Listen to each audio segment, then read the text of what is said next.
Hello viewers, কেমন আছেন? আরও একটি নিউ এপিসোডে আপনাদেরকে স্বাগতম। আচ্ছা, আপনারা বলুন তো, এমন কোন দেশ আছে যেখানে টাকার বৃষ্টি হয়? এবং কোন দেশই বা তেলের চেয়ে বার্গার খাবারের দাম বেশি? অথবা কোন দেশে ইলেকট্রিক বিল, চিকিৎসা খরচা কখনোই দিতে হয় না? আজকে আমরা যে দেশটির কথা বলতে চলেছি সেই দেশটি হলো কাতার দেশ সম্পর্কে। এই কাতার দেশের অজানা এবং রহস্যময় তথ্য জানতে ভিডিওটি শেষ পর্যন্ত দেখতে থাকুন। তো চলুন ভিডিওটি শুরু করা যাক।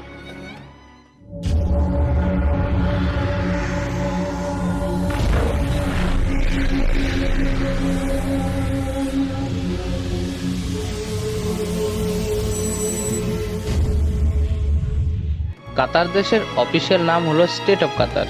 এই কাতার দেশটিতে 30 লক্ষের অধিক জনসংখ্যা রয়েছে, যার মধ্যে প্রায় 96% লোক শহরে বসবাস করে আর বাদবাকি 4% লোক গ্রামে বসবাস করে। কাতার এমন একটি দেশ যেখানে মাত্র 10% লোক কাতার দেশের, আর বাদবাকি 90% লোক অন্যান্য দেশ থেকে এসে এই দেশে কাজ করে। কাতার একটি ধনী দেশ, কিন্তু আজ থেকে প্রায় 50 বছর আগেও এই কাতার দেশটি এতটা ধনী ছিল না। চারপাশে শুধুমাত্র দেখা যেত মরুভূমি আর মরুভূমি। 1950 সালে দেশটিতে তেলের হদিশ হওয়ায় দেশটির ভাগ্য ঘুরে যায়।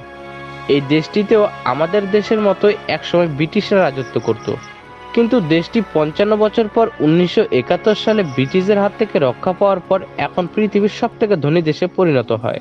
এই দেশটি থেকে তেল অন্যান্য দেশে এক্সপোর্ট করা হয় এবং সেখান থেকে দেশটি অনেক মোটা অঙ্কের টাকা আয় করে থাকে। তাই দেশটি এতটাই ধনী একটি দেশ, এবং তার পাশাপাশি দেশটি সমুদ্রের মাছ বিক্রি করেও অনেক টাকা আয় করে থাকে। তাহলে আপনারা হয়তো এতক্ষণে বুঝতে পেরেছেন যে দেশটি ধনী হওয়ার পেছনে সবচেয়ে বড় কারণ কি। পূর্বেই আমি বলেছিলাম যে দেশটিতে তেলের দাম সবচেয়ে কম, তাই দেশটিতে তেলের চেয়ে বার্গার খাবারের মূল্য অনেকটাই বেশি। এখানে একটি বার্গারের মূল্য প্রায় 300 টাকা, কিন্তু 1 লিটার তেলের দাম মাত্র 35 টাকা। দেশটির রাজধানীর নাম দোহা, এবং এই দোহাই এই দেশের সবচেয়ে বড় শহর। দেশটিতে মহিলার চেয়ে পুরুষের সংখ্যা অনেক বেশি। এই দেশটিতে আমাদের ভারতবর্ষের লোক সবচেয়ে বেশি দেখতে পাবেন। দেশটির শিক্ষার হার 97%। দেশটির আইনি ব্যবস্থা খুবই কঠোর, আর যদি এই আইনি ব্যবস্থাকে কেউ না মেনে চলে তাহলে তার সারা জীবনের জন্য জেলে পর্যন্ত যেতে হতে পারে। মানুষজনের সুরক্ষার দিক থেকে কাতার দেশ সবচেয়ে আগে রয়েছে।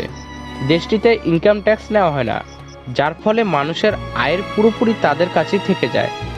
কাতার এমন একটি দেশ যে এখানকার মানুষদের ইলেকট্রিক বিল, চিকিৎসা খরচা এই সব কিছুতে কোনো খরচা করতে হয় না।